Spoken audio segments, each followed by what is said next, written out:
Well, good morning, Cam. Greetings and salutations, my good man. How are you? I'm doing good, man. How you doing? I'm doing all right. Yeah. You know, got out of bed for this. Probably gonna go lay down again after this. Exciting day for Cam today. You know, why not? I love laying in my bed. It's so comfy and cozy and warm. You're not wrong. And on a lazy Saturday, I mean, why not? You know? Yeah. Let's just be clear. When I say you're not wrong, I'm just talking about my bed, not yours. That would have been a little weird.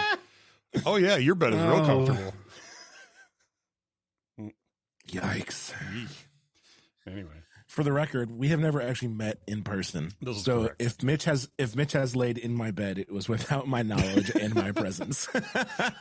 I have a very vague understanding of where you live, so it would be a little weird if I found your house and did that. So yeah. Anyway. All right. Well, that took a turn. Wow. All right. I'm sure there's a show title in there somewhere. Probably. All right. Well, all the Apple news that's happened over the last few weeks has been stuff that we don't talk about on the show. The DOJ suing Apple for antitrust. I don't think either one of us wants to talk about that, nor are we probably up on it enough to talk about it. The DOA in Europe and all the legal crap that's going on with Apple right now. Yeah, that's not us. So, did you see that Apple released a 12-inch MacBook in a variety of colors? I did not. Yeah, according to a basic Apple guy who later revealed it was an April Fool's joke. But he got me at first because you know that I've talked a lot on the show about wanting to see the MacBook branding come back, and I saw that and I'm like, okay, so it's April Fool's today when I saw this, and I was like, this is probably a joke, but basic Apple guy does really good graphic design. So I thought, this is probably a really good joke at least. So I checked it out and enjoyed it a lot. It was good. It was fun. Yeah. Well, I don't know. I don't know how I feel about, like, I get like people making April Fool's jokes, but like when companies get in on it and like send you those stupid emails about like fake products, it's like, really? Yeah. I guess like it's nice that you think you have a sense of humor, but don't spam me. Right. I sound like a really old man. No, you're fine. And my email is my lawn. Get out. Yep. But I don't know. It's always weird when that stuff happens. Like I saw, it was for Formula One, and it was Carlos Sainz signs with Red Bull for next season, and then the comments were like, "Look at the date of the post." Wink, wink, wink. Like, yeah. Anyways, yeah. No, I think, if little blogs and people on Twitter or something like that want to do something funny for April Fools, like that's one thing. But if Apple would have came out with some kind of stupid April Fool's joke, which is not something they do, that would have been, I think, a little bit much, especially when they email you the information, because there's a legitimacy that comes to that. Yeah, I got an email from SNS Grills, which is the company that I bought my grill from. And it was like, I didn't even open it because I knew it was April Fool's joke, but it was like some like mini pizza. I was like, delete, like just go away. Well, Lego did something that was kind of interesting for an April Fool's joke that they sent out. I think it came through email. I might have seen it on Instagram. I don't remember, but they were advertising this supersized a minion that they were releasing, which was basically like 6 feet tall and something like, I don't know, 2 or 3 feet around. And and they showed this woman pushing this huge box into it was obviously not real, But what they did is they did that to announce like the next day that they were actually releasing a line of Minions Lego sets. So gotcha. It actually served a purpose as opposed to just being a dumb joke. So Well, that's, I mean, at least it had a purpose. Mm-hmm.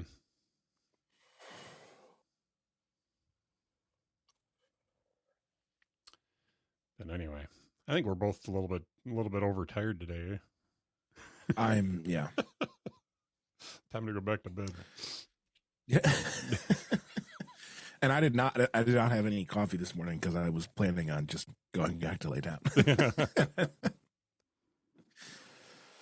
But hey. All right. So, what do you want to talk about the thing? Yeah, what do you want to talk about today? Well, there's a certain real live, not scripted sporting event taking place over the next 2 days. Let's just go ahead and get right into it. All right, so we're gonna take a little left turn today since there's not really a whole lot of tech news to talk about. It is WrestleMania weekend, and if you're not into wrestling, trust me, I don't think either one. We haven't. Between the two of us, haven't spent a lot of time watching a whole lot of what's going on with the wrestling, but we do have some opinions. And so we thought we'd talk about it a little bit on the show today, maybe even make a couple of predictions. I don't know if we'll go through the whole card, but we can make a few predictions and as to what we think is going to happen this weekend. And then by the time the show comes out, you can see, how big of idiots we were. So,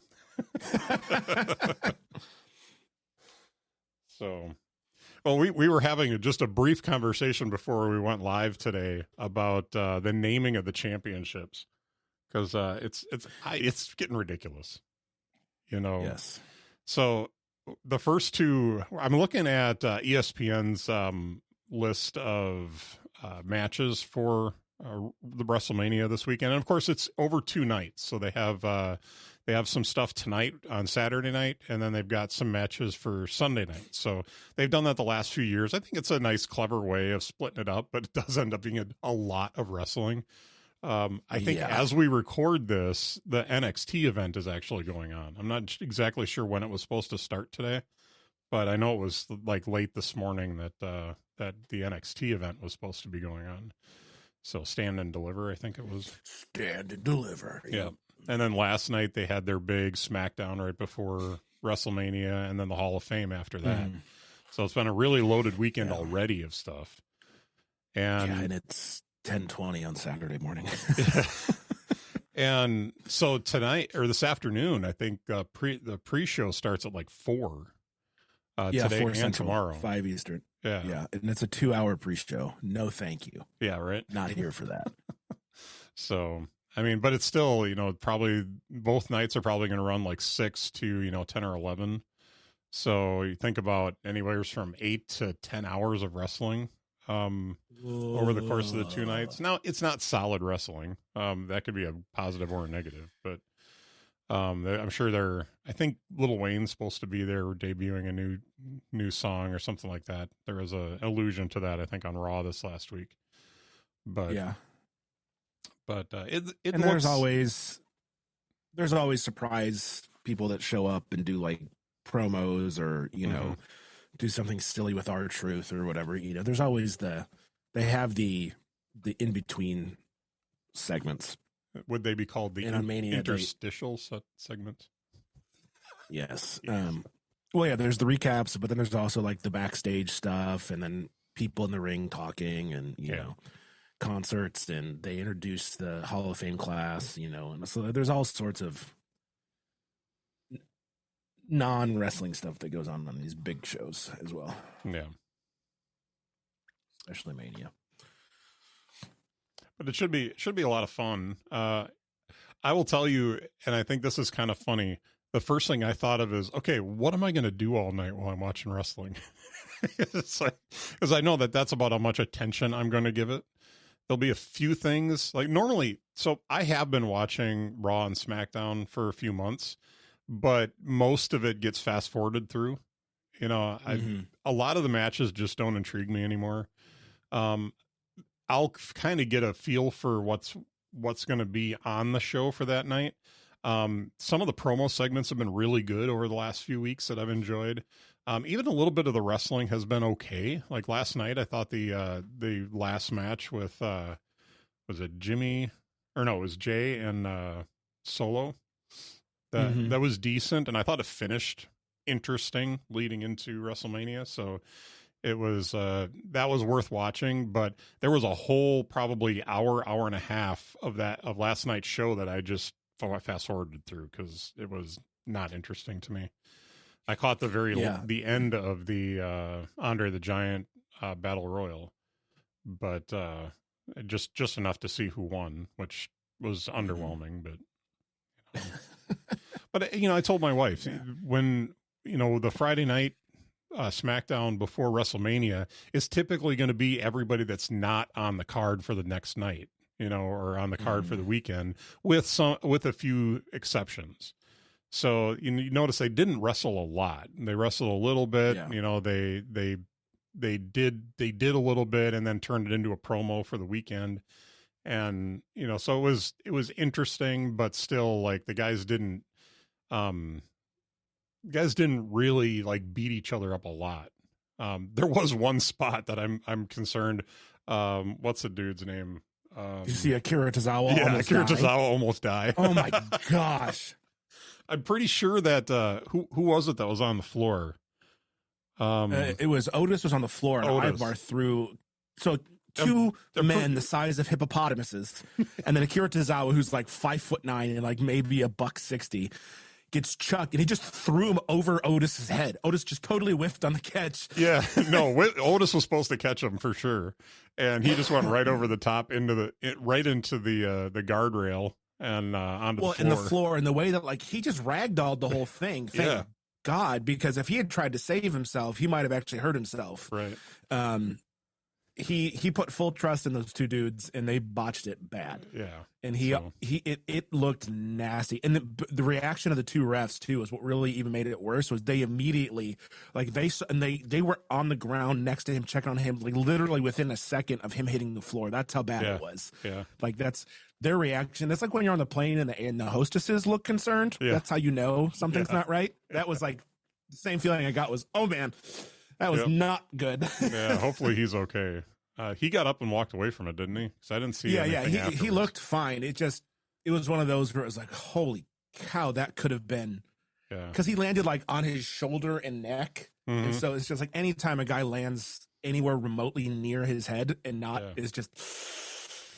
And he might look young, but I don't think he's that young. So I mean, no, he's in his late 30s. I was gonna say if he was in his early 20s, like that's probably a something he could do well with. But late 30s, that's when the joints start getting a little creaky.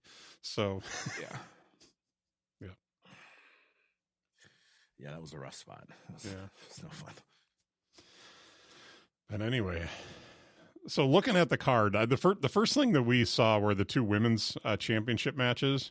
So first off, I love the names of these championships because they're so... Don't lie to the people. They're so different. I'm being sarcastic. It's a little different than lying. Is it?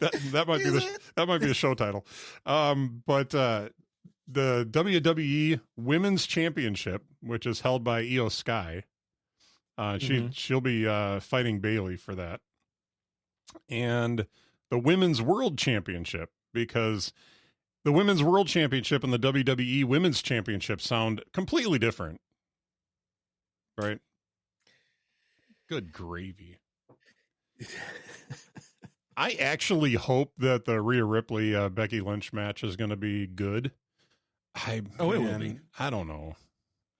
I'm never super impressed with the stuff that Rhea Ripley does. But she just feels like she's kind of that big girl that, not big girl in the fat sense. Oh, I guess I couldn't think of a nicer way to say that. But big girl in the sense of I can use my brawn to beat up other girls, Mm-hmm. I just don't feel like she uses that, but she doesn't seem to be super skilled beyond that. Is that fair? I mean, Sure, but like her match at Elimination Chamber was really good against Nia Jax. And that's saying something because Nia Jax is the big girl, right? And so my confidence in this match being good is that she's wrestling with Becky. Yeah. And Becky makes everybody look good. Yeah. And they're perfect counterparts because Becky's not big and strong. Right. You know, her style is I'm tougher than you and I'm smarter than you and I'm never going to quit, right? And that as the smaller combatant goes it's the perfect David and Goliath sort of situation, right? Right. I still think Rhea wins, but I think it will be a very good, and they will be given the time because they're opening the show. Yeah. Dude, that's the other thing is they're opening the show, so they're going to go, you know, all out and get the time they need to tell the story that they need to tell. Yeah. That being said, I still think Rhea walks away with the title because I think there's too many other titles changing hands. So some of them they can't change them all. Or I just can't say they can't. They won't change them all. Okay, that's fair. Gunther and Sami Zayn, or Gunther. Sami Zayn. I'm actually very excited for this match. I'd be interested. Like, there's always those dark horse matches on the card that you're just kind of like, what? You know, and I haven't paid attention to a lot of the buildup of this match, but they're doing Rocky 3. Okay. Like verbatim. Mm-hmm. Sammy is Rocky, Gunther is Clubber Lang, and Chad Gable is Apollo Creed. Like it is to the T Rocky 3. Yeah. So, which I think is hysterical that they're literally just copying a movie plot. Well, if it plays, I guess. But yeah, no, and it's a good story, right? So yeah, but I'm actually because Gunther's had the Intercontinental title for like almost 2 years. Yeah. Yeah, I mean like crazy long amount of time. And it's so 600 plus days, I think, if I'm not mistaken. Yeah. They have to move on, and I think this is where they do it. Right? Mm-hmm. Sammy gets his big Mania moment. When he didn't win the world championship, you know, over Reign, like when he got that and he lost, like that was. So I think this is his moment, right? And he deserves it. He's a very likable guy, and works really, really well, regardless of what he's given. Mm-hmm. You know, so and I think he'd be really good as the Intercontinental champ.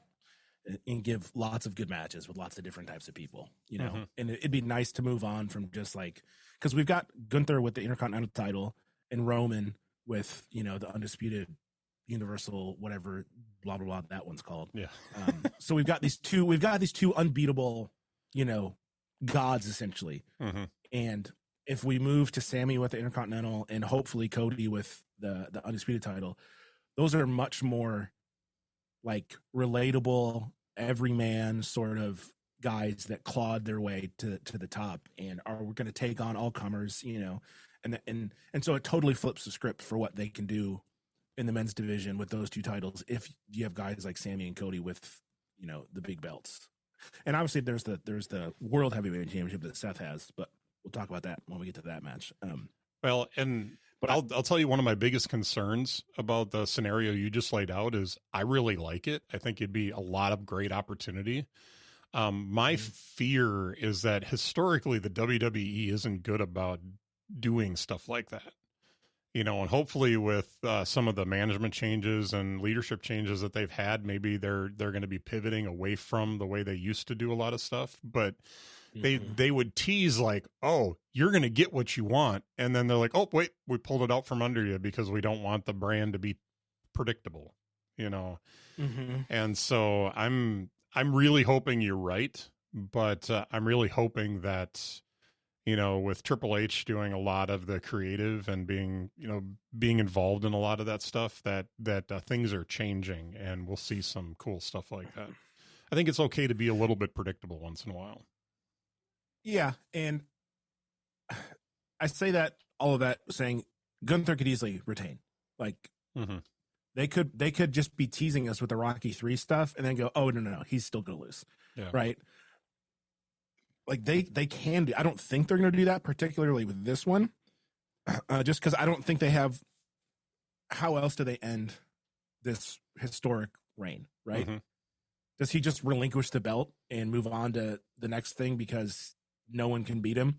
Right. Like that feels like something that Vince would have done, right? Yeah.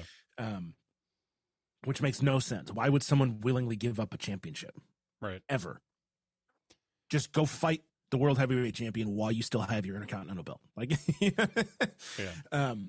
So, and we can talk more about that when we get to the Cody and Roman's match, because I think that one can go like everyone assumes Cody's going to win, but we also assumed that last WrestleMania. Yeah. And I think that one can go a number of ways that all make total sense.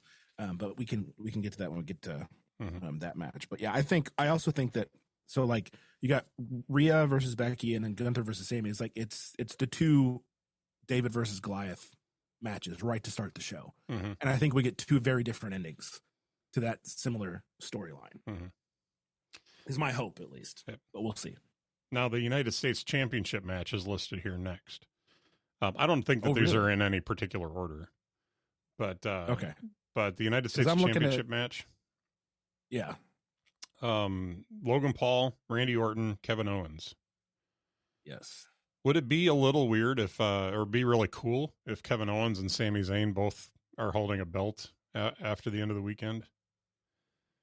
It'd be. I think it'd be cool. Nice. I think it'd be fun to see the two of them get connected again somehow. Mm-hmm. I really like Kevin Owens. Yeah. I think like last night, the KO show to open SmackDown, and he's like, "Oh, WWE's the finest chairs. Look, they spin too." And he just makes all these little comments that I'm like, he's just out there having a good time. Yeah, and like he's like, "Oh, look, yeah, I wrote that on my shirt. Logan Paul sucks." See, it says it right there. Like he's just out there having a good time, being himself, and I think it's refreshing. You know. Him and Randy Orton are such a weird pairing. I know, but I like, because Randy was always billed as like this. If you could build a wrestler from the ground up, you'd be Randy Orton. And he's like this very stoic, not a lot of, but like this last run he's been on, like you can tell he's just out there trying to enjoy it too. Yeah. Like he's laughing at what Kevin's saying and goofing around. And like he made a comment when they were on the golf cart and it wouldn't start. He goes, "Can this thing handle our weight?" Because Kevin couldn't get it started.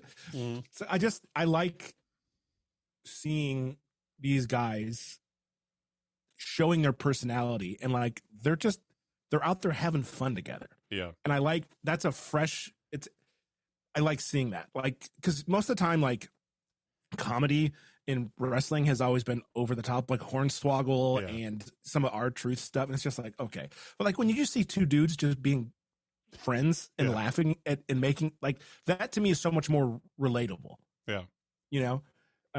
Might I say you and I have built a show on that. So exactly. Yeah. It's just fun banter and enjoying, a little laugh here and there. Yeah. That being said, I still think Logan Paul wins. Yeah. You think we got to build him up to be the big bad yet? Well, I think my not theory. Big bad. Let me take that back. I think the smarmy cheater, overcomer, and it's a triple threat match, so his brass knuckles are totally fair game. That he used to knock Randy out at the end of Elimination Chamber, so he didn't win. Yep. I'm going to predict he won't win the match with those. I think that's happened before, and I think what's going to happen is that Randy or Kevin Owens is going to get a hold of him. I kind of wonder if Randy and Kevin Owens are gonna turn on each other. Obviously, they're gonna have to fight each other, but they and I think my theory is they team up early and just kick the snot out of Logan Paul, right? Just take him out, and then then it's a 1-on-1 match, and then Logan waits till the absolute right moment, comes in, and if Randy hits the RKO or Kevin hits the stunner, he takes them out and then goes for the pin, like the cheater, smarmy, right? Like that's how he's going to win the match. I just had an epiphany about Logan Paul. He kind of reminds me a lot of Ric Flair How is that? Well, he's got that personality. Like he's got that. It's his character. Like he's the well-to-do. It's obviously more modern than what Ric Flair did back in the past. But Ric Flair did that. If you ain't cheating, you ain't trying. Yeah. So it's kind of, without saying it, it's kind of the same kind of attitude. Interesting. I hadn't thought about that. I think that's an interesting way to look at it.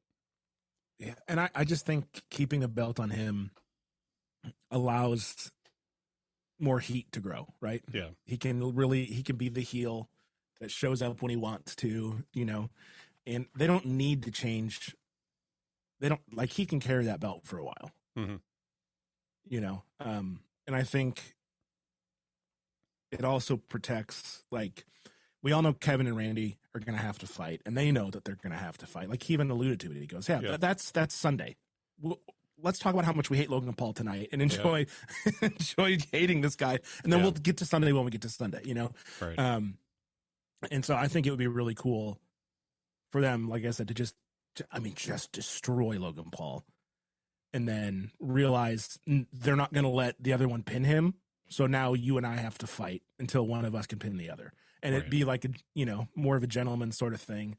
And then if the brass knuckles get involved, then, all heck breaks loose. But that's anyways. But again, this is one of those things where they could, Randy turning on Kevin early would not surprise anybody. Right. Because that's just, you know what I mean? So to your point, what you said. So I like that they have options that all make sense based on the characters involved and the storylines that they could tell, which is just nice.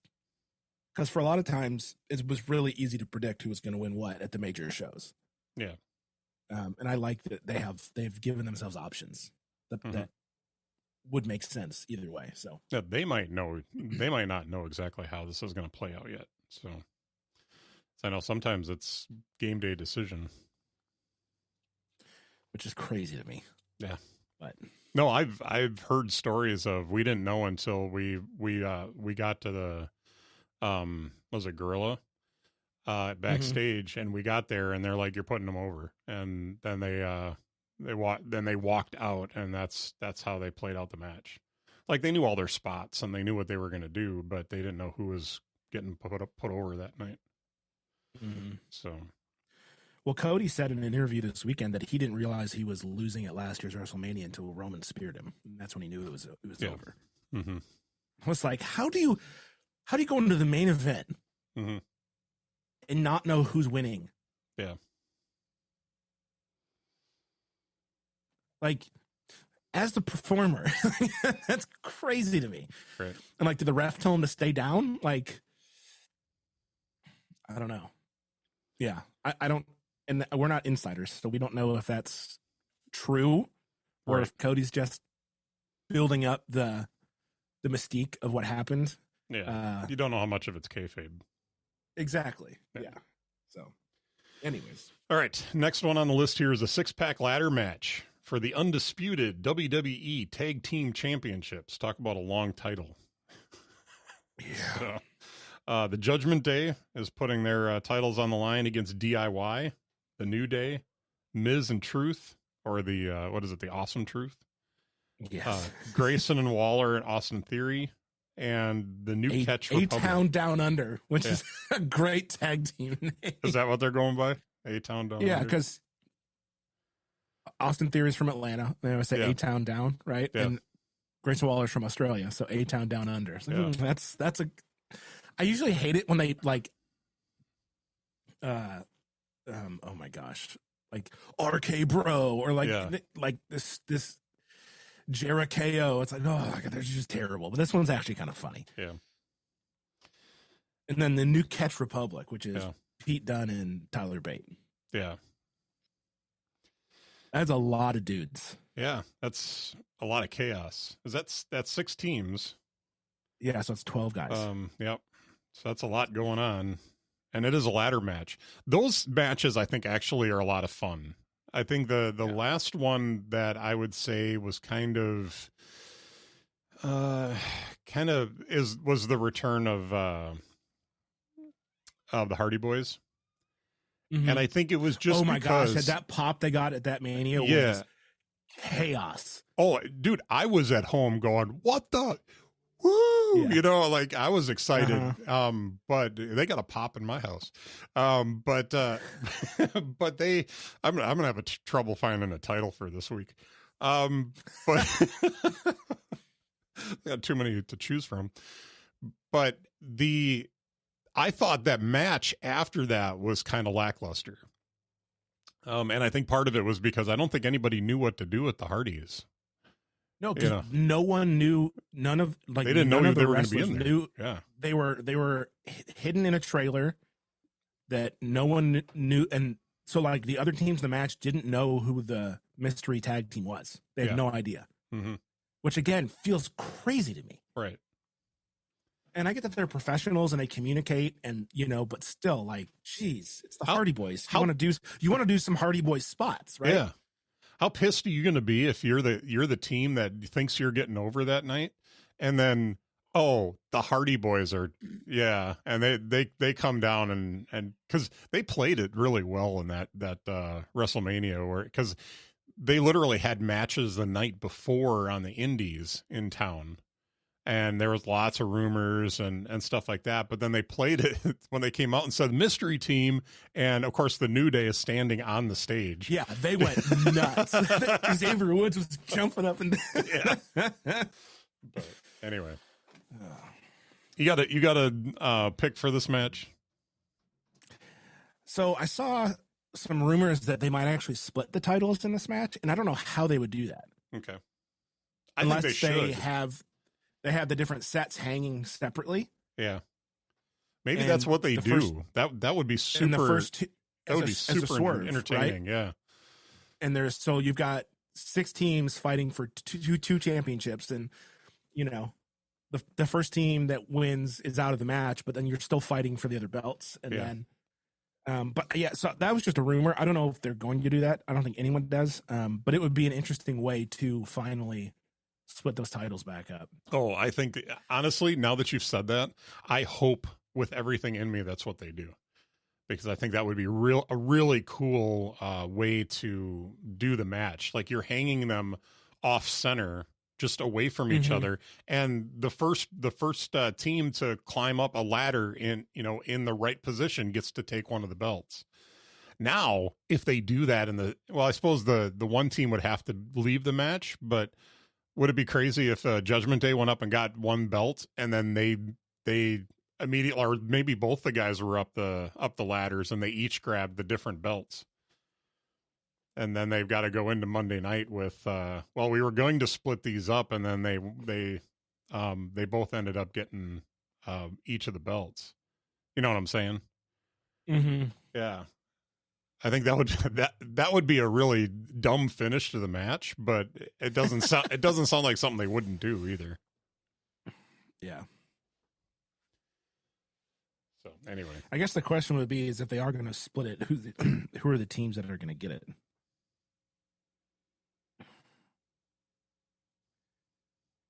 I mean, the New Day's been champion like 17 times. It feels like. Yeah, I feel like they're more likely to be the team that puts over someone else.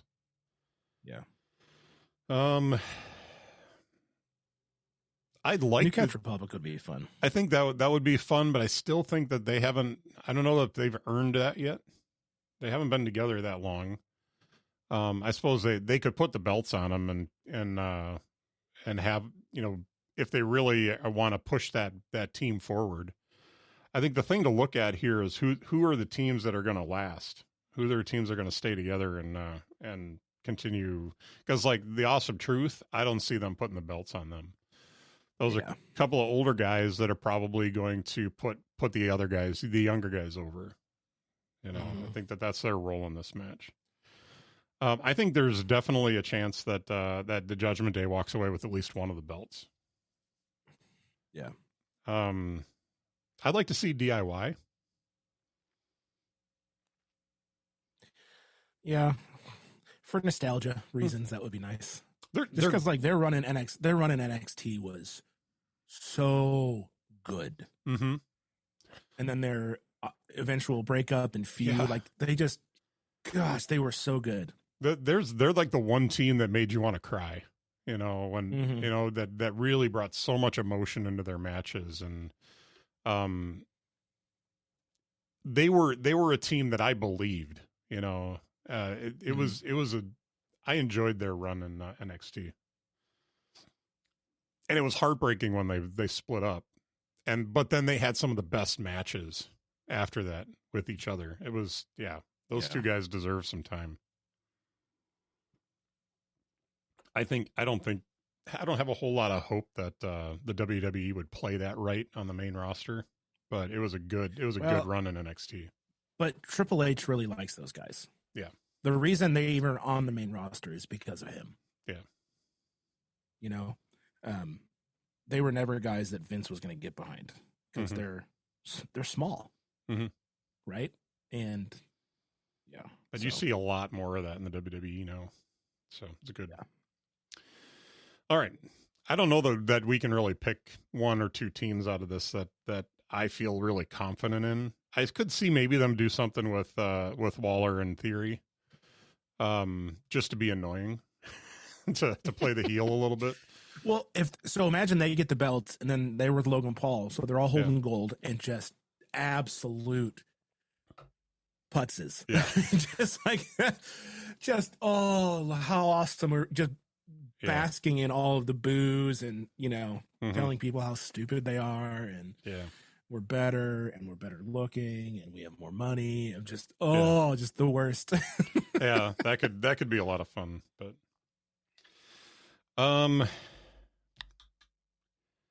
so tag team match. The Rock and Roman Reigns and Cody Rhodes and Seth Rollins. This should be the main event tonight. Yes, that is correct. There's a couple of so what I like about the 2-night card is that there's matches going on night one that directly influence what could happen on night two. So like the Damage Control versus Jade, Bianca, and Naomi, and then the next night you've got Bayley and Io Sky. Right? Bayley used to be in Damage Control, so like there's so much that could go on night one that could totally set up or screw up, you know, in air quotes, stuff that's supposed to, you know, and this is one of those matches, right? Roman and The Rock, Cody and Seth, because the main event of night two is Cody versus Roman for the big belt. And I don't know, man. I still think The Rock turns. Oh yeah, on Roman at some point, but I think it's going to happen Sunday night. I think so. I think what I would like to see is I think the fact that they're doing the whole bloodline rules thing, and they had a preview of that last night on SmackDown, which to me was just like a street fight. You know, they promised a lot of like, we make the rules, you know, and I was kind of expecting last night someone to come out and be like, wait, you know, he can do whatever he wants, but Seth, you got to play by the rules, and like to screw him over, which I think is what's going to happen if they get bloodline rules on Sunday. Is that, you know, Seth's going to be able to be disqualified, so he's not going to be able to use a steel chair, but they can use a steel chair on him, you know, or something like that. But or he won't be able to have interference, but they'll be able to interfere in the match. Like they're gonna set everything up against him as much as possible. But that's where I think that makes that match interesting, and that's where I think Rock can turn on Roman, because Rock is the head of the table, not Roman, and turn the whole thing and give the belt to Cody. Now we want Cody to come out strong, so this I don't think he can just give it to him, but maybe he neutralizes the rest of the bloodline, so that Seth can get a fair shot, or I'm sorry, Cody can get a fair shot at the match. But he could do that the night before too. I don't know. Right, and that's what my thought is. Like, if Cody's going to go over, it can't be because The Rock does it for him. That would totally undermine the entire story. But what you said, if The Rock and Jay take out Jimmy and Solo so that they can interfere, then that makes it a one-on-one match. And so when Cody does win, it's because he was able to beat the unbeatable guy. Yeah, and I think this makes more. I think it makes a lot more sense now to me to not have bloodline rules on Sunday night. For them to lose the match, Rock turns on Roman tonight, and then it's just a straight up match, which I think makes it seem like it's more fair. I don't know. We'll see. It could go a lot of different ways. The other thought I had too, right, is you said earlier, right? They're leaning, and then the last second. So what if The Rock turns during the tag match so that Cody thinks he's on his side, and then The Rock like low blows Cody and Roman wins the next night? And I'm really still a bad guy. Bloodline does rule. You all can suck it. That Philadelphia would riot if that happened. But again, it's not outside the realm of possibility that they keep the belt on Roman. Right. I think it's time Cody to take off. But it's it has a lot to do with what they decide to do. I mean, do they carry this into SummerSlam? That's because that's where it would need to go next if they were going to continue this. But someone's going to have to take the belt off of him, and I think that this could set up an opportunity for Rock to be the person that takes the belt off of Roman. Which would be. That would be weird. Yeah. Because he hasn't wrestled in 10, 12, 15 years. No, but last time, I think last time he came and had a run in WWE, he had the title for a little while and then he dropped it. So, but we'll see. Yeah. But there's multiple ways the tag match could go. Mm-hmm. I think Roman and The Rock win, unless that's when The Rock turns, right? Yeah. Because I don't see Roman losing 2 nights in a row, even if The Rock takes a pin. Yeah, I think either way. Maybe they use that. Or maybe they use that loss to sow even more dissension between The Rock and Roman. Them blaming the other person for taking, But I love that there's options. Yeah, this is so good. I think no matter what, I think we see Roman and The Rock and SummerSlam. I think that we want to see that match. But I think building up to WrestleMania wasn't enough of a build up for it. So, well, and everyone revolted when they said Cody was stepping aside to give Rock. It's like, what? It makes no sense. It was interesting to see how the fans reacted to Rock's return, because it's such a different psychology than years ago. Because years ago, they would have worshipped the ground that The Rock walked on for coming back. But now there's such a different mentality with, you're taking the opportunities away from the younger guys, and you're coming in and screwing things up for them.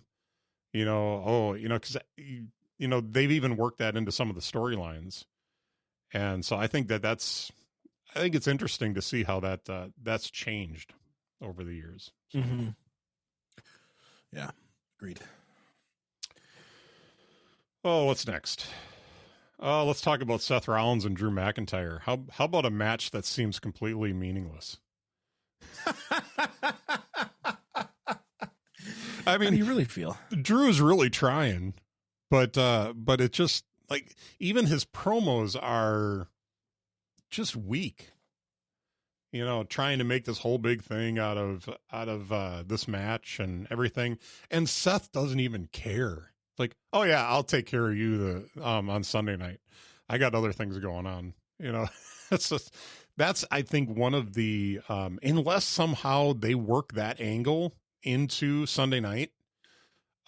Maybe he gets injured tonight, and then tomorrow night he's got to face Drew with maybe his knees does something to his knee or something like that he's going to be less than 100%.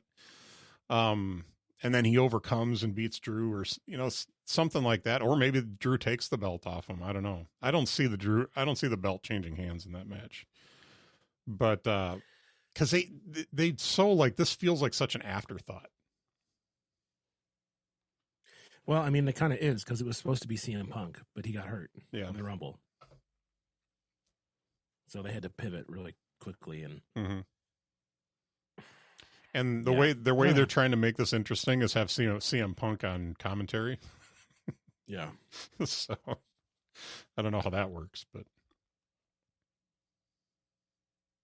we shall see. But yeah, I really, to your point, the fact that this is for a belt that is brand new, essentially,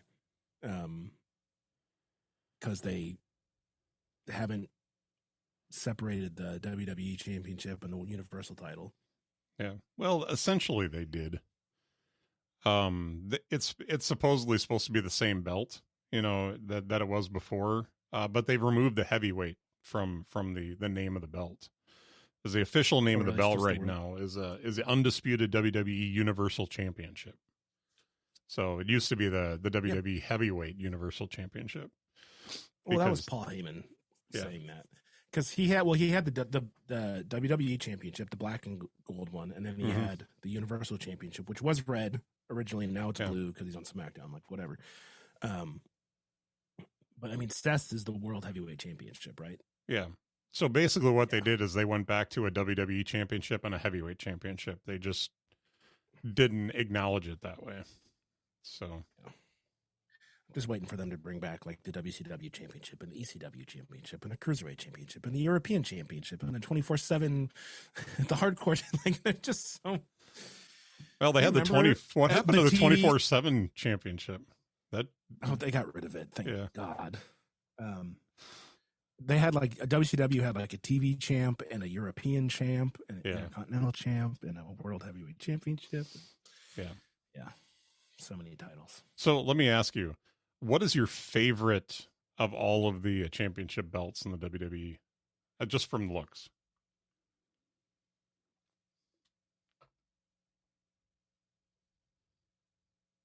Current or all time? I'll say current. Well, so let's say current, and if you have another all time, we can go with that as a separate category.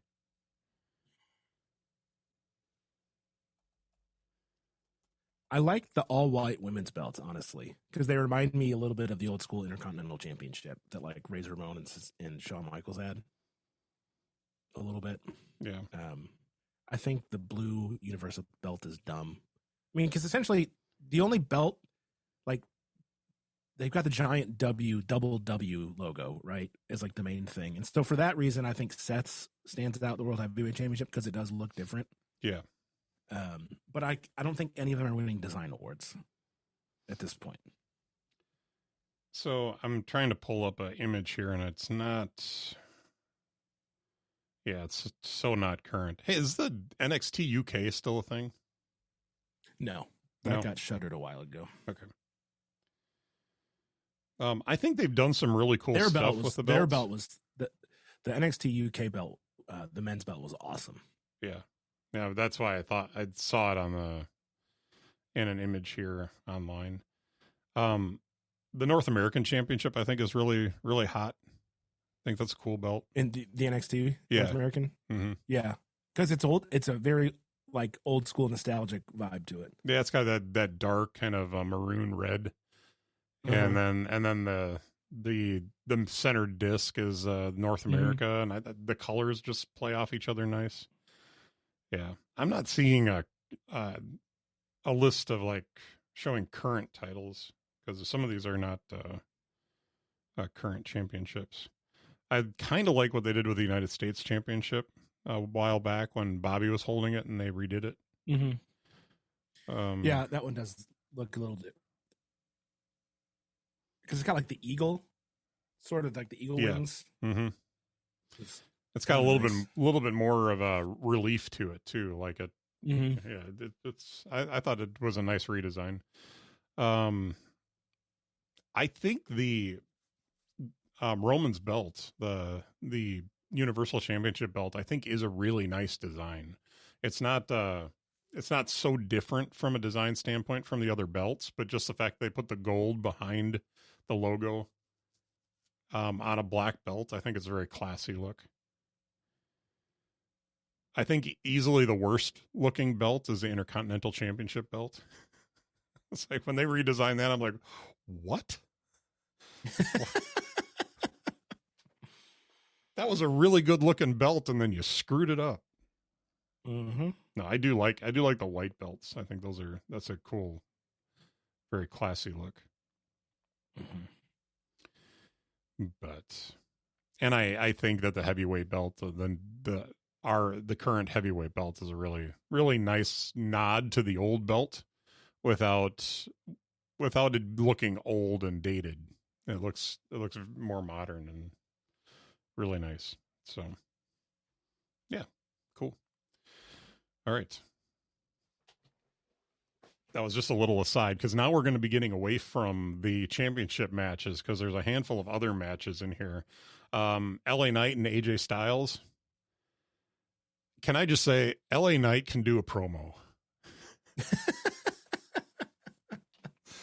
Man, let me talk to you. Yeah, and he is hot. Like, the crowds love him. Yeah, he was good in NXT as a heel, but now he's just lighting it up on SmackDown. Mm-hmm. AJ Styles feels a little. Gosh, he needs a refresh. I'll just say that. I think his character needs a little refresh, because I'm not sure what they're doing with him, but it just feels a little bland. He doesn't really have. What's the right way to put this? He doesn't have range, character-wise. In the ring, he's incredible, but like character-wise, he doesn't have the range of guys like The Miz or like that can play a total babyface, a total absolute, and be believable. AJ's got like, I'm this side of the heel line, I'm this side of the babyface line, and I just go back and forth between these two subtly different things. Heel AJ's just more angry. Like, that's it, Mm-hmm. But in the ring, like, dude is phenomenal. Like, that's not just a nickname. Yeah. He's just not a great actor in that sense. But his I still think it'll be a good match though. His current character, his current look, like, I think I liked what he was before, and now he just looks like some like redneck from Georgia. That's what he is. He is, but that's that not exact thing. That's not how he's played that character for so many years. That's not how he's been. That's not what he looked like for so many years, and now he's just like settled into that, and is like, it almost feels like he's, I don't know, phoning it in. Like, this is just who I am. He's in his early 40s. Yeah. He's been doing this a really long time. Yeah. So LA Knight's old too. Yeah. He was in Impact forever. Yeah. Before he came to NXT. Yeah, I want to say AJ's in his early 40s, and I think LA Knight's like 39 or 40 as well. Yeah. All right. Brother versus brother, Jay and Jimmy Uso. This is going to be good. I hope so. I very much hope so. And what night is that one on? It doesn't. On night one, it doesn't say on here. Okay, on my list they have that as on night one. Yeah. I'm surprised it's taken so long to get this match.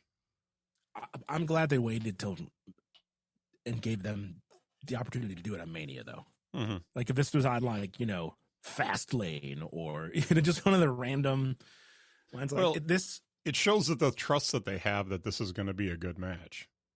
Yeah. Mm-hmm. And I think it shows them the respect that they've earned. Yeah. For how long they were one as the tag team, and then the whole bloodline story. And it's just, I'm glad that they're getting this spot to do this. Hopefully they get enough time as well, and they're not slotted into like a 12-minute. What I want to see is a match a lot like the when DIY split and they were fighting. I want to see that level of emotion because it has to have emotion. You know, this can't be just two dudes beating on each other. Like, this has got to be Jay, you know, imploring Jimmy, you know, why are you doing this? You know, why is like, and I don't know that they've really built this up this way, but I think there's got to be a point in the match where they're like, dude, we're brothers. You know, why are we doing this? And maybe Jimmy like presses the point for a while. Would it be cool if like they both are by the end of the match are like, shoot, like, this is dumb. Why are we fighting? You know, and or they gain each other's respect. And I don't know. There's a story that could be told here that I think would be really cool in this spot. Again, I don't know if WWE is going to do that, but maybe this is part of what screws up the bloodline stuff. Maybe it's like the first chip away in the bloodline breaking up and falling apart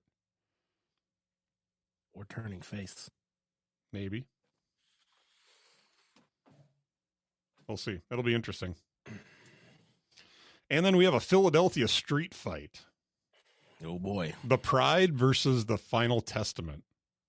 Okay, so can we talk about the name, The Pride? Yeah. Yeah. What about it? You like it? You don't like it? Well, so it's Bobby Lashley, Montez Ford, and D'Angelo Hawkins, right? Who are all black guys, right? And their black pride is a thing, right? Okay. Also, they're lions, right? Yep. A pride of lions. This is what like King just of on the jungle, all that sort of stuff. Just on the base level kind of makes me question if it's a good name because it kind of focuses on that too much. I don't know. I mean, I guess they chose it. They can call themselves whatever they want, but it feels a little on point. This is not a name that a white dude tells them, hey, you guys should be the Pride, you know? So. Yeah, I mean, is it the best name of a stable ever? No, but it's better than a lot. Well, I've been around. I'll admit that I like the name and it does make sense, but it feels, for someone who works in corporate America, it feels a little bit on the edge of what I would choose or what I would think would be acceptable.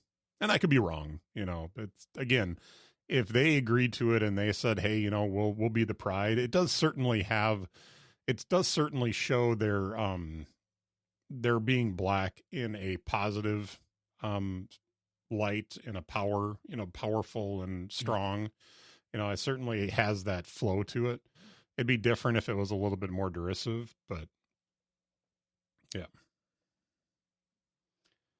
Have you seen speaking of names, Final Testament, have you seen their logo? Yeah, it's like a cross with the cross with like the F coming off of it. It's like, yikes. Yeah. I don't know if I'd want to wear that. Yeah. Well, I'll tell you that I like Karrion Kross. I love the intensity. And his whole like guy. dollar store shredder thing that he had to go through before he got released and brought back. I felt so bad for him because in NXT he was an absolute monster. Yeah. And like his entrance was one of the coolest entrances. Mm-hmm. Like him and Aleister Black are like the top two in NXT for me as far as like entrances, because he he did the thing where like he rose up. Yeah. But Karrion's was all black and white. You know, he had Scarlett leading the way, talking with the track, and then Karrion shows up in the ring, just ripped and huge when that switches to color. Like, it was such a good intro. Yeah. Like, who wouldn't be intimidated by that? Yeah. And then he shows up on the main roster, and he's literally wearing the worst outfit ever and just losing to everybody. I felt so bad. I will say, I think what they're doing. Do not take the NXT version of him. Yeah. To the, like, it's perfect for the main, like, it just, I never understood that. Yeah. I think what they got him doing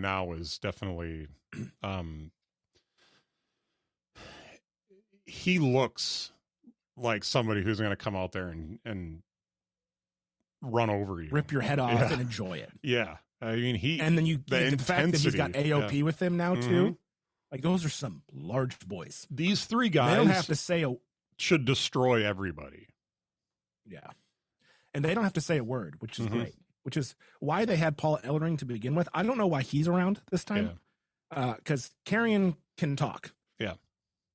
And you believe what he says. The only function that Ellering has, I think, in this faction is just that mastermind. Like, you never know what he's thinking. Like, it's just, I think it lends a little bit of credence to the faction as a formidable opponent, but he serves no other function because he has that persona, you know, and I don't think he has to say a word.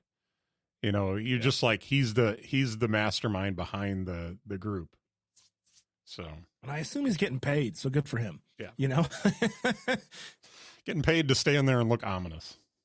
I'd take it. Although I smile and laugh too much to ever be taken for ominous. You're right. I'm just a jolly big guy. If you ask my wife, my broadcasting schooling when I was up there ruined me for that, because there was girls that we did ministry with years after we were in college that told my wife, yeah, we used to see your husband at college and we were kind of scared of him. He kind of just sat in the corner. Well, you know, I had the black hoodie, the headed up, and this is a Christian school, so you know, people had weird ideas. And but I was quiet. I didn't talk to people. I was just, you know, and then I went to broadcasting school and suddenly I can't stop talking. So they brought it out of you. Oh, they brought something out. Yeah. I don't know who wins this match though. I feel like they both need the win to sort of right the ship, right? To be taken seriously. I think Final Testament needs it more, because if they can't beat these guys, you know, and I love Montez Ford. I think he needs a singles run and he could go straight to the moon. Like, the dude is a crazy good athlete. Yeah. And charismatic beyond, you know, what most wrestlers could even scratch the surface of. I think it almost does a disservice to put them with Bobby Lashley. Yeah, who's got the charisma of a pet rock, you know. That's one way to put it. He's not great on the mic. Physically incredibly imposing, puts on great matches, you know, so nothing against the dude. Yeah. He's just not great on the mic, and Montez can talk circles around him. Yeah, I think Final Testament has to win this, and has to win it definitively. Like, they have to dominate this match. Yeah, because otherwise, what do they become after this? They just, Bobby Lashley has, you know, it doesn't, I don't know. I don't feel like he comes off as that strong character that he used to come off as. I don't think the Street Profits have that strength at this point. You know, I think they need this match to stay formidable. But it feels weird to put the the Final Testament together and then just kill them off at Mania, which is essentially what happens if they lose to the Pride. So, or better yet, no contest, or a non-clean finish. Yeah, they got options again. Yeah. But I think we agree that if there's a clean finish, Final Testament needs to take the win. Mm-hmm. The only other match that I'm sorry, go ahead. No, I was just coming back to it. Like, I really like the Street Profits and them turning this sort of like, they're not heels, but they're kind of just angry because they haven't been winning lately, and so the team with it's just it feels to me like they're just kind of like in lukewarm water right now, and they don't really have a direction. Yeah. And so I think the loss for them furthers that, and maybe that is the story: is that, hey, we came together to dominate, and it ain't working, you know. And so maybe that's impetus for them to split up and go their separate ways, and that's how they break them up, or they get, we need to get back to the basics, and they're the happy-go-lucky solo cup, street profits that, you know, coming through the, you know, and just get back to, I don't know. But I really like Hawkins and Ford. I think they're really good. You think they turn on Bobby and go heel? That would maybe, I don't know. That would be a really interesting direction for them. Yeah, because if they do split the tag titles, they're going to need more tag teams. Yeah, they have a lot right now. Like the Creed brothers, who are just absolute freaks. But it's totally possible that they turn on Bobby. If they lose the match, they just beat the living crap out of him, right? And B-Fab's just standing there going, stop, oh my, you know? Yeah. So. Oh, gosh, B-Fab. We'll see. I forgot about her. It's totally possible. Huh? I forgot about B-Fab. Yep. All right, the only other match I've got on the list here. Sorry, I'm just going to say how they let Swerve go to AEW, I will never understand. Yeah. I liked him. Yeah. So, anyways, carry on. Bianca Belair, Naomi, Jade Cargill versus Damage Control. Right. So that's Asuka, Kairi Sane, and Dakota Kai.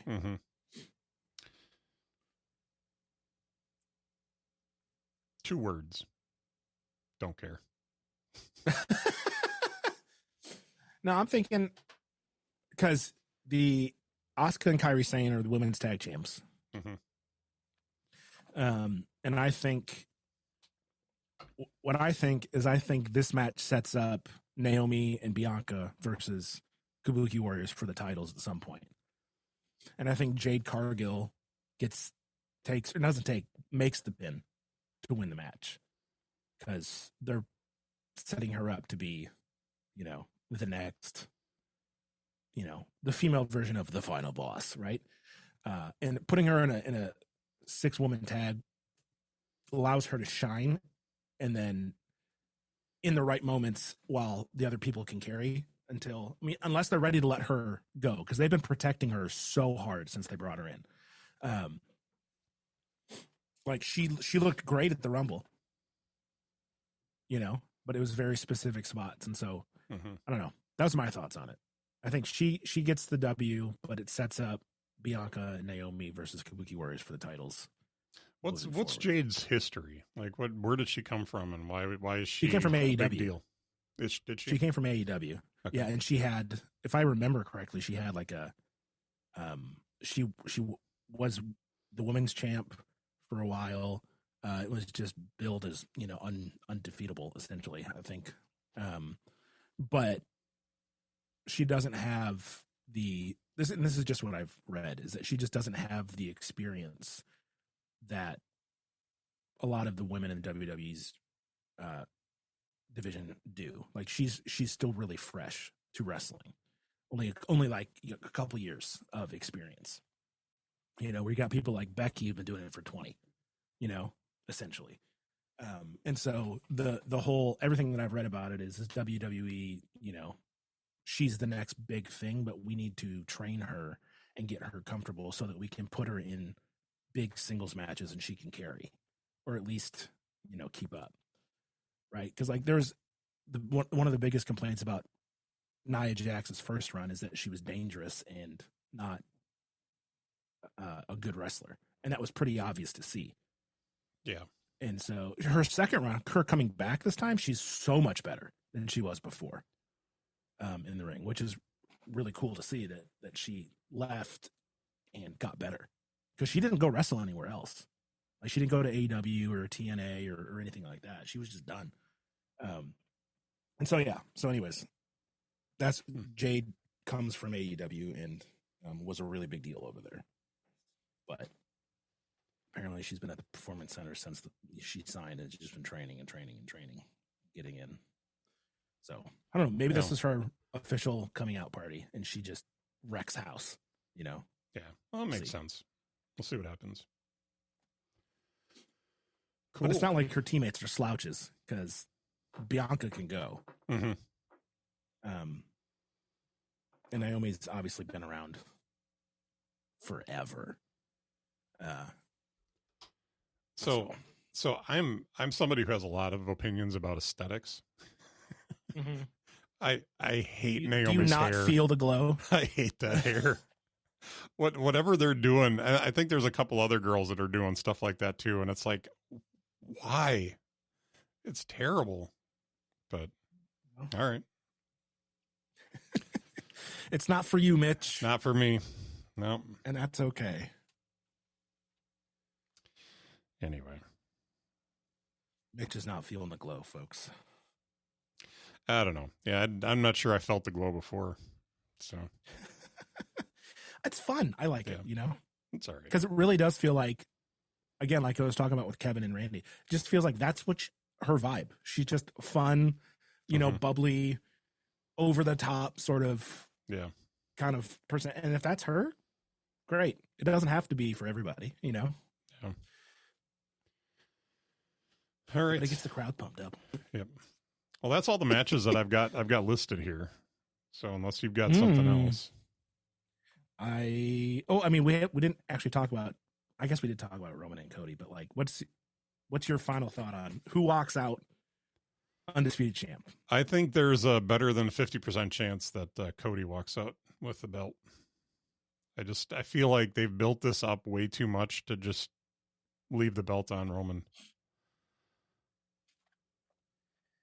Yeah, I mean, you're not wrong. Like, I agree with you, comma, parentheses, but what if they keep it on him? Like, and the fact that I feel conflicted of what they like, that is like, okay, that means whatever the result is going to be, I'm going to feel it.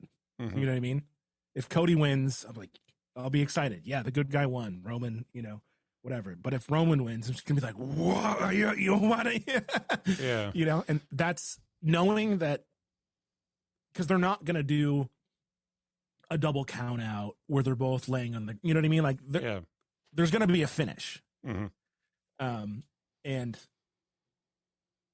yeah, I think so much. I think we'll have a much better idea after tonight's show of what they're going to do, and they may use that to then flip the tables on. You know what I mean? So like they can do so much and guarantee a huge pop or absolute revolt based on how and I just, again, I said it a bunch of times this show, I love that there are options for the endings of a lot of these matches that make sense storyline and character wise, and that we don't know. Yeah, we have our guesses, and I think you're right. More than 50% chance that Cody wins. I would take that. Yeah. I wouldn't say like 80%. If you were gonna ask me to put money down on it today, I put money down on Cody, because if I had to put money on it, I didn't have a choice and I had to choose one or the other, I would choose Cody. That just makes way more sense for him to be the one that walks away with the belt, with all the build up, with all the prestige of this match. You know, the fact that there's a match the night before affecting the what's the word I'm looking for? The stipulations? The stipulations for the match. Yeah, thank you. That there's so much about WrestleMania that's revolving around this match that I just can't see that they do anything else. And the fact that it's the second time it's 2 years in a row, this has been the main event. I think it has to finish different than it did last year. I don't know. I can't see it coming out any other way. But they have to do it creatively. You know, they have to do something that, because if everybody goes into the match thinking, Cody's going to win this, and that's why I think that the Bloodline has to win tonight. Because if they go into tomorrow night's match with everybody thinking that Cody's just going to win this match because it's going to be a fair fight and he can win a fair fight, you know, I think that's where everybody sits and is like, you know, Cody's going to win, and then he doesn't get the pop. But if they stack the odds against him, they make it like it can't happen any other way. And then something happens during the match and everything changes and the audience starts building and everything starts going crazy. And then he pins Roman and the place goes nuts. So if you ask me, that's the way it should play out. I mean, that does sound compelling. You're not wrong. That would be a heck of an ending to WrestleMania. That would be a heck of a lot better than Brock Lesnar coming in and pounding Randy Orton's head into the mat with his elbows. I hated that ending. I can't remember what pay-per-view that was, but I hated the way that pay-per-view ended. That was terrible. So I know we've been talking for a while, but I have one more question for you. Yeah. And it's not about WrestleMania night 1 or night 2. Mm-hmm. It's about the Raw after Mania. Okay. What big surprises? Because there's something always happens. Someone comes back, and I haven't heard any rumors about anything for the Raw after Mania. No, but it's the biggest Raw of the year. Like something always happens. It feels like, they have a WrestleMania rematch and they get their belt back, or you know what I mean. Like, so the guy holds the belt for a day or two and then loses it again, right? Or someone new shows up or comes back, or there's call ups from NXT, right? So any thoughts on that, or are you just? I haven't been watching NXT, so I don't know who would be there. Carmelo Hayes would be the call up. You think so? The big one. Okay. Yeah. Well, and Trick Williams, frankly, but I don't think. I mean, those would be. They're the two hottest. They're the hottest storyline in NXT.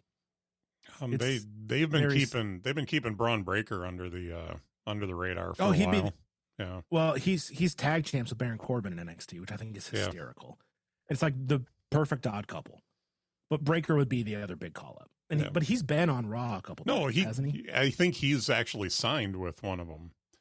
Okay. They made that public on one of the episodes. I can't remember if it was Raw. I think it might have been Raw.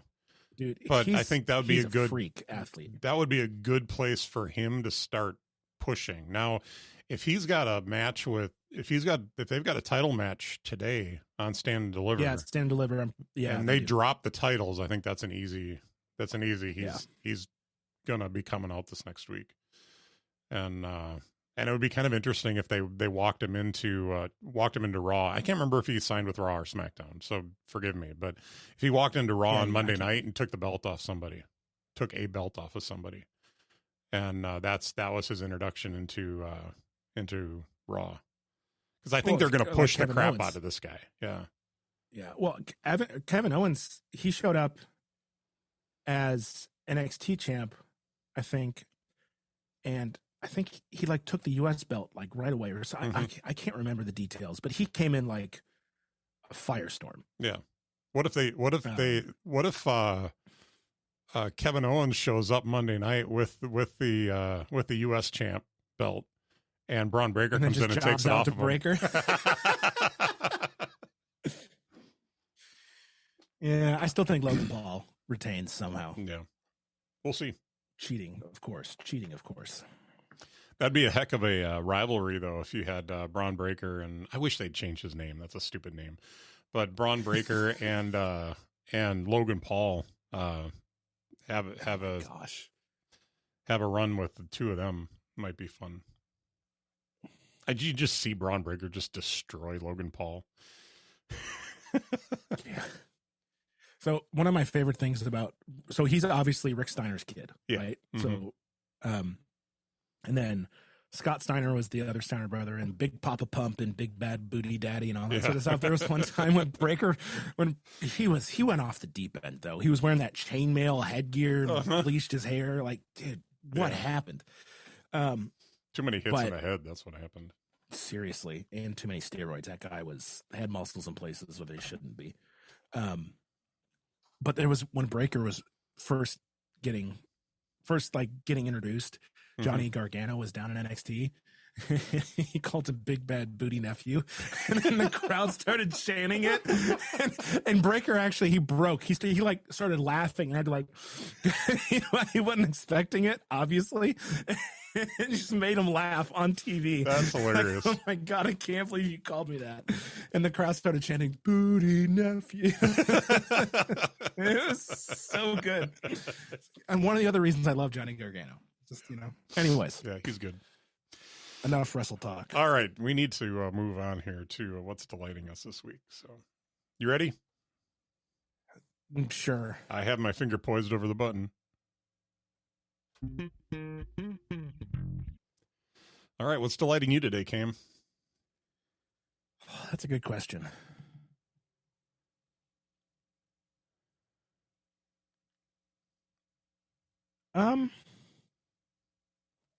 So I got laid off last week, that's not delighting me, because I have to now find employment. But I think what's delighting me is that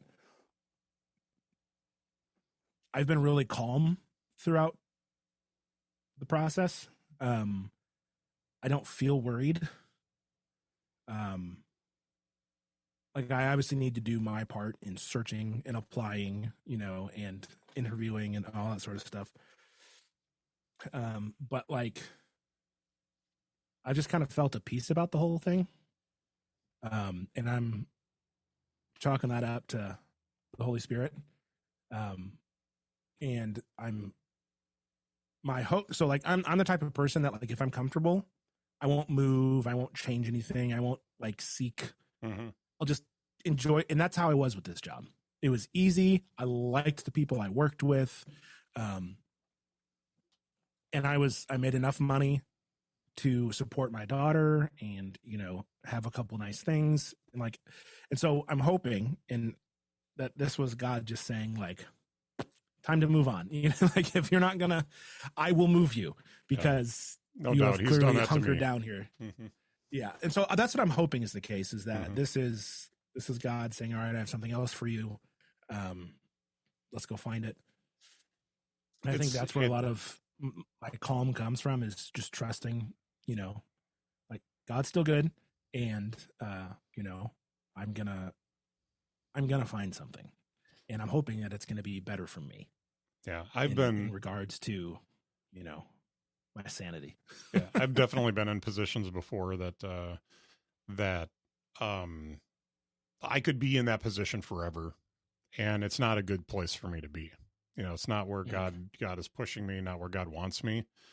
Or he wanted me there, and now it's time to go somewhere else. Because we forget sometimes as children of God that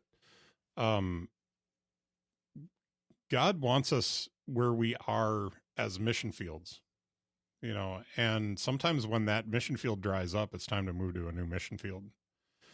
And I think that's how I viewed it over the years. Where I'm currently employed, and we'll get to what's delighting me today in a few minutes, because they're oddly related. But where I've been employed for the last almost 11 years has been a very fertile mission field for me.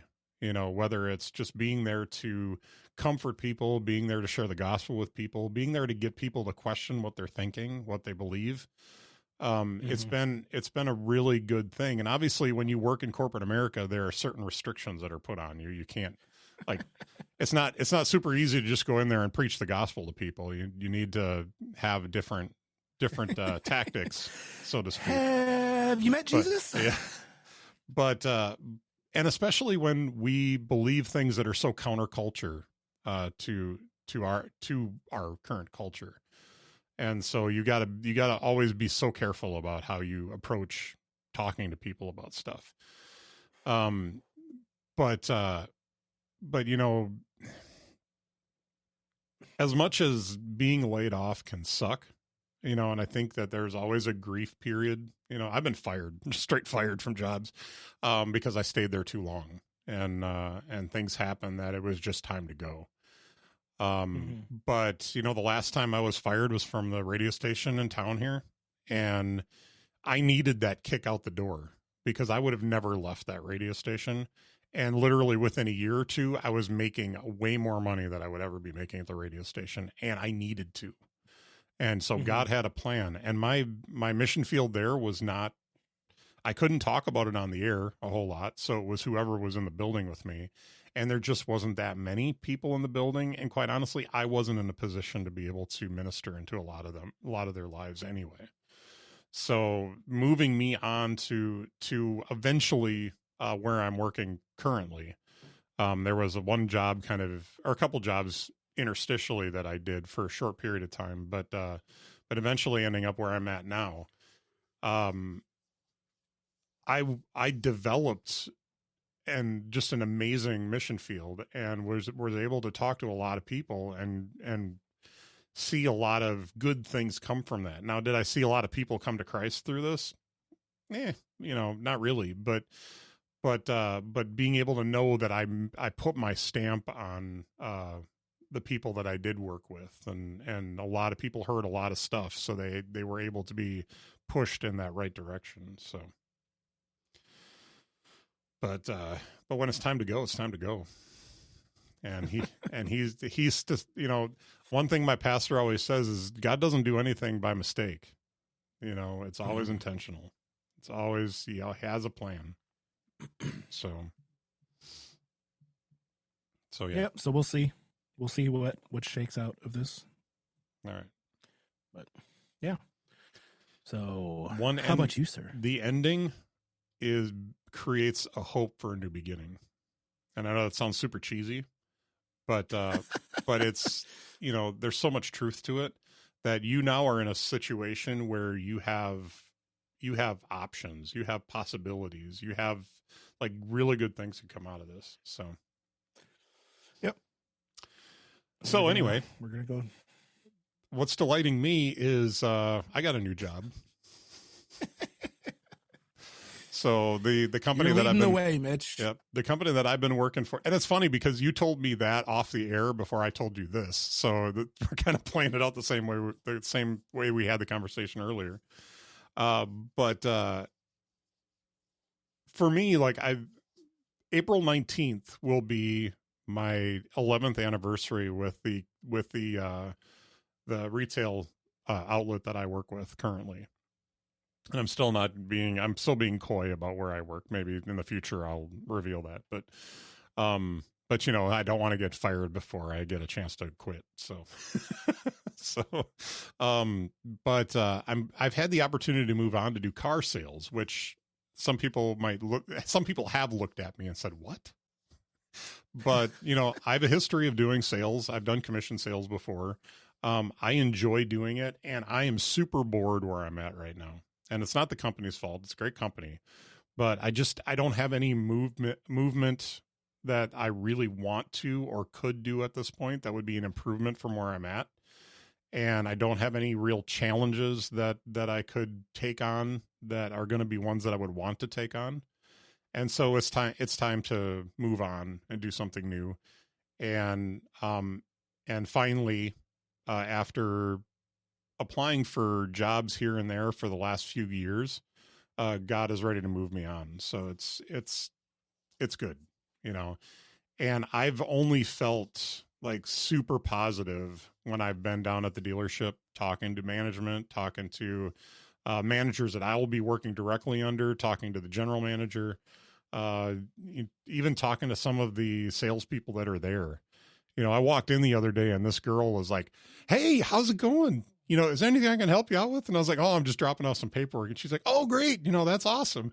And all I could think of the back of my head was, I'm going to have fun working with her. This is going to be a good time. So she was very bubbly and very, very, very fun. So it's going to be a good time, but I'm feeling really good about this. Yeah. And it doesn't hurt that when I went in to interview, they asked me, "Well, how much money do you need to make to basically maintain what you're doing right now?" And I gave him the number, and the guy kind of chuckled a little bit. He's like, "Yeah, you won't have a problem." He's like, all you got to do is come in here and do your job, and you'll make way more than that. So you'll be fine. So I'm looking forward to that. Nice. we don't talk about finances on the show all that often, but it's been, riding the line for a long time. And so to be able to look at, saving more, getting credit cards paid off, getting a couple of loans that we have paid off, being able to even look at like paying ahead on our mortgage, eventually, is exciting, because really we could start doubling our payments if we wanted to, at some point down the road. And it just, all that stuff is really exciting. On top of that is things are not getting cheaper. And so, for me to stay where I'm at, we got a 3% raise this last year, and inflation is 3.5%. And that may not sound like a big difference, but every year has been like that. It adds up. Yeah, and it adds up. And it gets to the point where it's like the quality of life, or the life that I'm trying to maintain, is not equaling the amount of money that I'm making. So for me to be able to make a little bit more money and then have those extras of being able to save and being able to pay off debt and stuff like that is going to be huge. So super excited. And it's it's all good stuff, man. And I say all that, but it's really not about the money.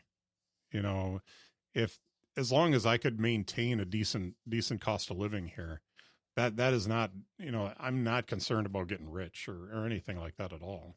It's never been about that. But it's a nice benefit. Yeah. I highly recommend it. Yeah. So says the guy with the student loan that will never get fully paid. So depressing to think about. But, all right. Well, that's all I've got today. I don't know if you had anything else you wanted to share. No, I have talked a lot today, right. And I think I'm ready to shut up. No, it's always good, because there are times I go back to edit the episode and I'm like, I talked like 3/4 of the show, and he's like, yeah, sure. Yep. See any of the episodes we talk about Star Wars. So, yeah, but to be fair, your fandom is much longer and deeper than mine. So you've read so many of the books, right?